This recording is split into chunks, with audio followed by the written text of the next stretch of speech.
Hello, welcome to Sunbeam Alpine Tiger recreation, part 7. I wasn't going to do a part 7, but I've been quite excited today. I've just been driving around these last few days collecting one or two items, which I'm going to show you now what we've got.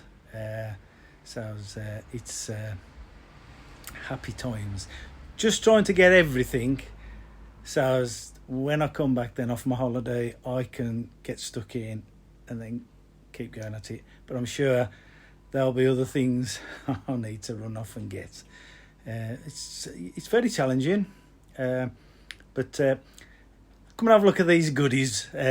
What we've got back, which I'm quite pleased with. First of all, we've been having an exhausting time, to say the least. Bit of a header ache, or manifold as they say in the UK.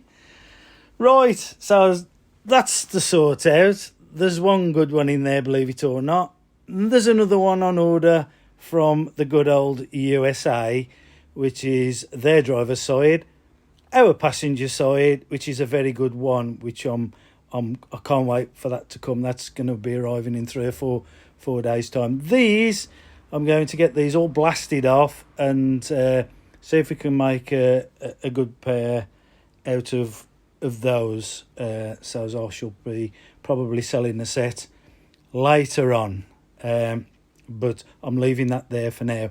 I am seriously thinking about doing a little jig to see how things go on that. So who knows, I might make some stainless ones. I would really like to make some pie cut ones, but that's not solving the issues of excessive heat. So my idea was to get ceramic coated to reduce the heat dissipation by 30%, or whatever they say that it is. It's around about 30%, so which all helps. We all know that helps inside underneath the hood bonnet on the Alpines.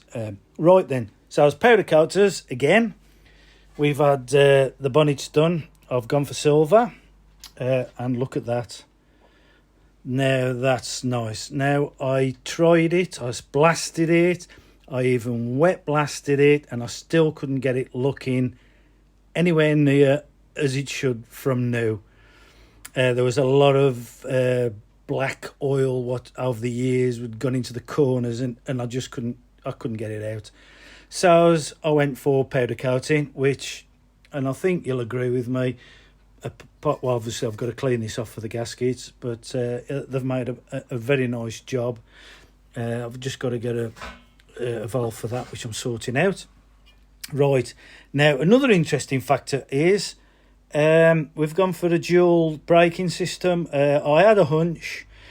It was about £100 off eBay, and it's actually a Nissan one, which is very, very similar to the Willwood ones. Now, if anybody wants the part number for this, we have it here. And I think it's a Nissan Bluebird, to be quite honest with you, but the part number is there. You can freeze that on your telly if anybody wants to with that. Now, it does seem to fit, and I'm 99% sure it's going to work, but I'll just show you that in a minute.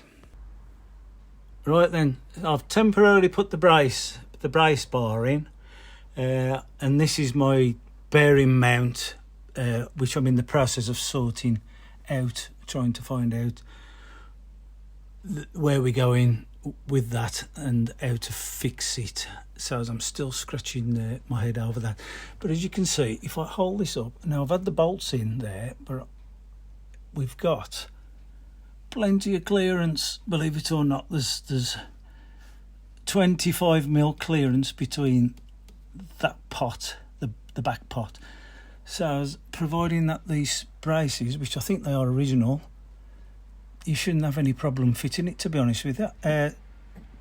It is 22mm one, which is just over the 7/8. I did put 5/8, but I get mixed up with my numbers. So it's definitely bigger than the 7/8 one, which is, I think it's a standard girling one for these.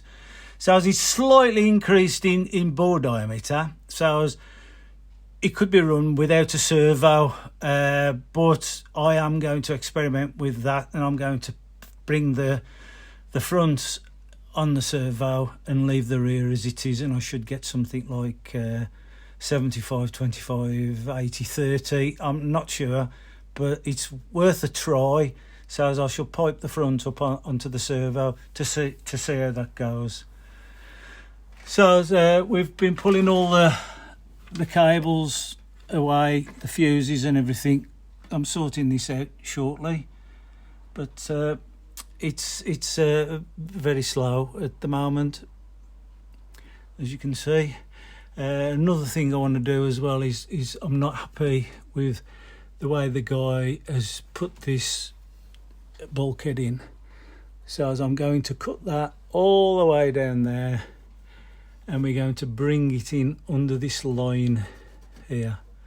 So as I'm not happy with that at all. I'll remount that. I'm going to replace these screw heads with something a bit better than that, and clean all that up. But what I've decided to do now, I'm going to do this section only in the same as the chassis, which will be like a slightly pebble dash finish in gloss, and everything else is going to be satin up until there. So we're going to remove these pipes and everything else what's in the way and sort that.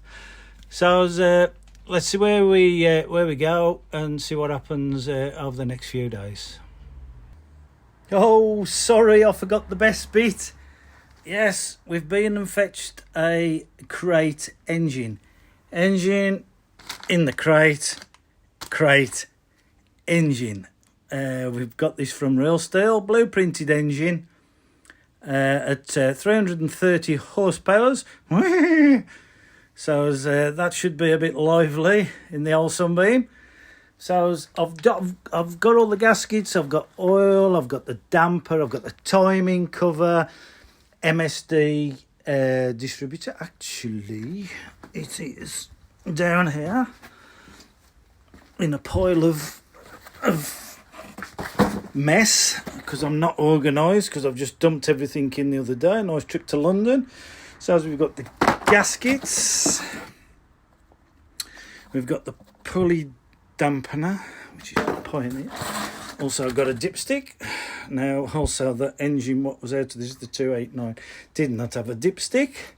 So it was a guessing game of filling your oil. Well, it wasn't. It was measured out correctly, but it's not very good, really, when you haven't got a dipstick. So we've got a dipstick. Right, what else have we got here? We've got the MSD blaster coil. So that should be a good thing. Let's have a look in this box here. It's a bit dark in here. Oh, okay, yes. Okay, we've got the engine braking oil. I'm mixing my words up. Additive. That's it. Additive. So as this braking oil, I've used this before. It's zinc-rich oil. It comes with a complete package of 1030. So as you bang all that in, mix that in. And what I tend to do when that's empty, I'll put in some of the oil, give it a good shake so as you get every bit in.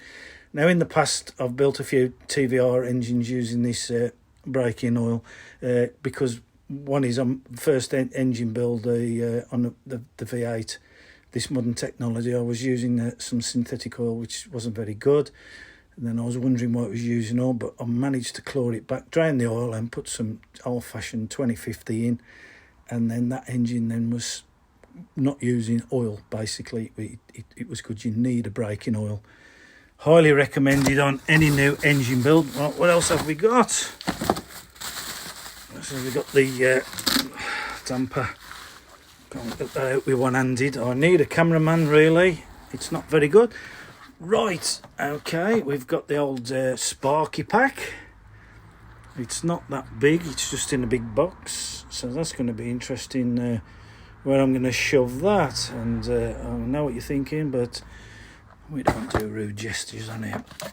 Right, Some more manifold gaskets. They look like composite, which should be good. And what we've got here, water pump. Timing cover gaskets. So everything except for, oh right, here it is, the sump. So as we haven't gone for a posh alley sump, I was trying to get the budget down on the price, so as I've gone for a nice steel sump, which later on, if I need to, I can change it to a posh aluminium with some fins in it, but I don't think that's necessary, to be honest with you. Not sure about the colour. We've got some different blues here now. We've got a deep blue, a light blue, and obviously the car's blue, so that's 3 shades of blue. Okay, a bit like 3 shades of grey, is it? I'm not sure. Anyway, is the old MSD Pro Billet distributor, which that's going to be nice to fit. So all these goodies I've got to sort out, get them all in line and neat, because I like everything nice and neat before I start to build it all up. And also I've been and got some hubs. Got some hubs off a friend in the game. So as I'll be stripping these down, getting all the nasty bits off. So as I want that, and that's what I need, because mine are wore out. And also somewhere lurking around here, I have got a hub. There it is. It's hiding. So as we've got another hub, because that one of mine was really destroyed and I didn't want to change the sleeve, so as I got idle, but I'll just strip all the bearings out of that, and I think I might have these powder coated. Why not? May as well. If you're going to do a job, do it good. That's what I say. Right, so we'll leave that now and see what happens again in another few days. Thanks for watching. Okay, so there was one or two of you raising a few issues with this brake master cylinder, about it going into the bulkhead, the wheel arch, sorry. You can see that with the spacer in, it's actually at least ½ inch, 5/8 away from the wheel arch, and this wheel arch has not been dented in any other way, so as it can come out very easily, and I think that's going to be a very good alternative for anybody looking for a dual brake system. This is my mod. This is still going on. You'll see this when it's finished. Obviously it's going to look a lot better than that, so as we'll see how things progress from then. Okay, so as we've bolted it in place, well, the bottom bolt anyway. What I've done a different, I'll put a stud in the top, but obviously it's not long enough, so as that's from the inside, and it's riv nutted, but there's a cap at the end of it to make it secure. So as theoretically you can undo that, swing it and pull it out the way on there. My steering mod is just touching. Well, there's a little bit of a gap there, but I'm not too worried about that. This will all come off out the way. It will slide out the way when it's done. So as I've just got to clean this up here and sort that out after. But I'm really pleased with that. So as if anybody's thinking about doing it to an Alpine or Tiger, the only thing I've done is re-drill this. This comes from the factory. I think it's about 8.5 hole, and I've just re-drilled it to 10mm, and as you can see, it's a very nice fit. That's with a spacer, and we've got quite a bit of gap, so there's now putting dents in the wheel arch. So I'd say a very good upgrade for anybody who wants a dual brake system for safety. Right then, we've been having a few problems. Rocker covers, Tiger rocker covers. One is the clearance. We've got a problem with this one. Now, we fitted the baffle. I'll recommend this because you will get oil through the system. In my experience with Buicks, Rover V8s, TVR engines, there's a baffle. Now, when these come, they came with a knock-on rivet. I wouldn't use these. The holes are not pre-drilled. You've got to drill pre-drill the holes. So as every Rover V8 I've had, they've been self-tappers. Now, for security, so one of them little self-tappers are going to come out eventually. It may do, it may not, but I ain't taking that risk. Could do the engine quite a bit of damage. I use a lock nut in every hole and then put the self-tappers in. Now that ain't going to come out at all. You don't particularly want to take it out unless you're going to clean it. Some people fit a bit of wire wool between them. In this case, I'm not going to. Now, what we've got, if you can see this side, we've got an issue with clearance, which is without the baffle. This is why many people run them without the baffles for. Is we're looking at about 5 or 6 mil, quarter for over the pond viewers. I wouldn't recommend running these without a baffle. So with a baffle in, this is where it gets interesting. With a baffle in, now what I do for clearance to make sure, I use these little magnets, which are about I don't know, an eighth, 3 mil thick, which you'll get the right clearance with ours at the highest point. Nothing's going to catch on there. Nothing is going to come up that high on the level. So as I put these on the top of the highest points, so as when you put the cover on with a baffle, the clearance issue is, you're looking at nearly 20 mil. I did work it out at 15 with a couple of gaskets. This is why many people fit the Ford tops. Now, the reason why this is a blueprinted engine, a 302 engine, 330 horsepower, and it's using roller rockers, so it's higher. And that's why you've got clearance issues. That's why many people don't run them with the baffles. I want to run them with the baffles, so I should be working out some calculations. I've got the CNC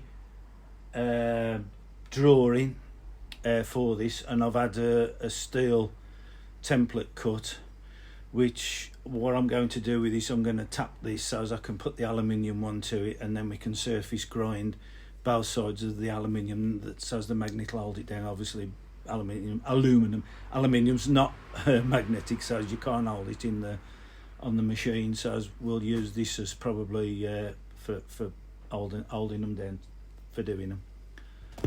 So as that's the problem with this engine. Let me just bring you around a bit and spin the camera around. So we've got the Elderbrock Performer manifold on it. So that's where I'm going. If I'm not happy with it, I'll probably end up swapping the tops for Ford racing ones, which there's a lot of difference with them, but these do look really nice, and they will set it off. So I want to get round to doing that. So that's another problem amongst many others, but we're going to pull that on the back burner for now. Wrap it up while I think about it. I can order the aluminium, and also there's a company what do more so gaskets. Those are 316, 5mm, 4.9mm, something like that. That you could use a spacer, a quarter spacer, and then put them either side. I don't know. It's one of those things. And if anybody has had the same issue with these, I'd like to hear from you. Obviously, I want to run the baffles. I don't want to be sucking oil back into the system, and that's where you get your smoke issues and stuff. I don't want that. I want a nice clean burn when it's done. So I'll just leave you with that thought for now, and then we'll see what else we've been doing. Well, that was wishful thinking. These arrived today, but bit more rubber to put down on the road. It was wishful thinking. I think I need to put these up somewhere for a long time yet with what I got faced with. But oh well, just in case the price goes up and that, I've got them, I can say. I don't think they're going to be too well in the wet. I'm not particularly wanting to take the car out in the wet anyway. But I think I might get another set of wheels for the winter times. I don't think I'll be driving it with these. But they was at the right price, and it was rude not to get them. So I think they're going up on the top shelf for a bit. But just in case you wanted to see what I was putting round, these are going to be definitely a summer stroke track tyre with plenty of grip. Okay, this ends more or less this episode for a while. Remember the bulkhead, how they cut it out and made a horrible mess of it. What I've done, I've cut what they've put in across there, and the plan is that I'll be able to get that very close, pop a screwdriver behind the back of there, and I can continue with that hidden behind the back of there, put a few spot tabs in it, and seam seal it, and that'll make that really, really nice to finish the bulkhead out for this V8 Tiger Alpine recreation. So that won't be much. Look the other way. We'll get back to that on another episode. Springs, that's another one. Springs was running quarter 3/8, 10 mil out. Overall, the bush was put in wrong. Should be 12 o'clock. And the other thing was one spring was longer than the other by a quarter of an inch. So those have been done now.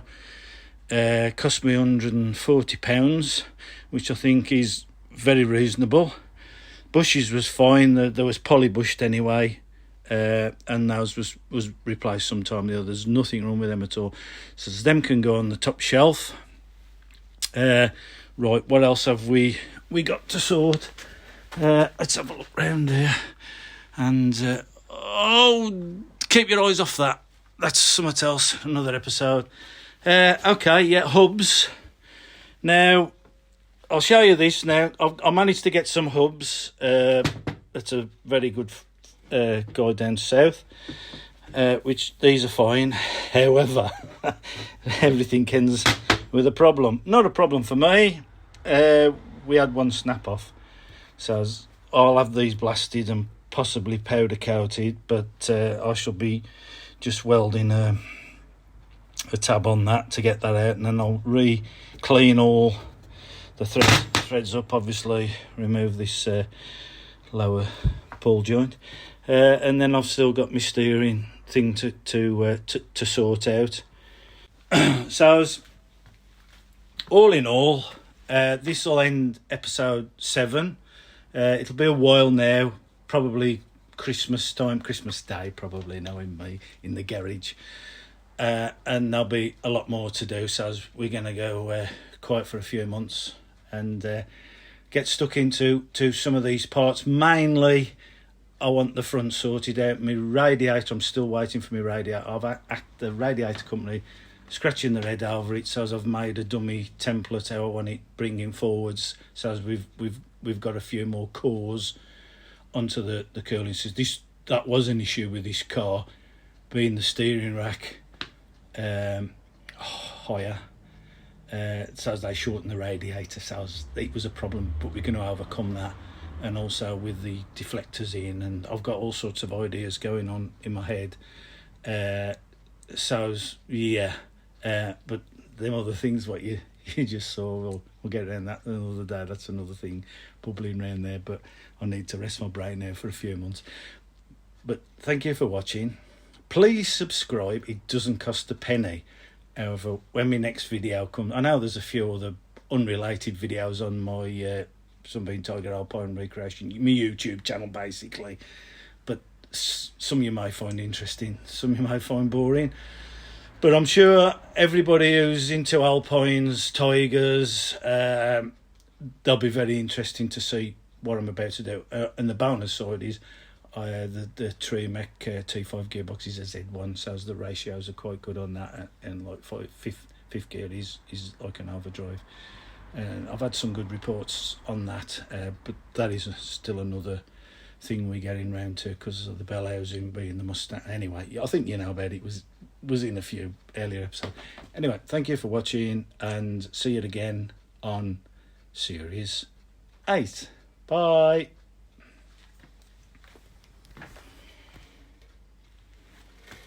Oh, I'm still recording. My fingers are that thick I can't operate this phone. I need some soft touch woman's fingers. If I press the button, nothing happens. I'll try it again now. Press it a bit harder this time. Thanks for watching. Bye.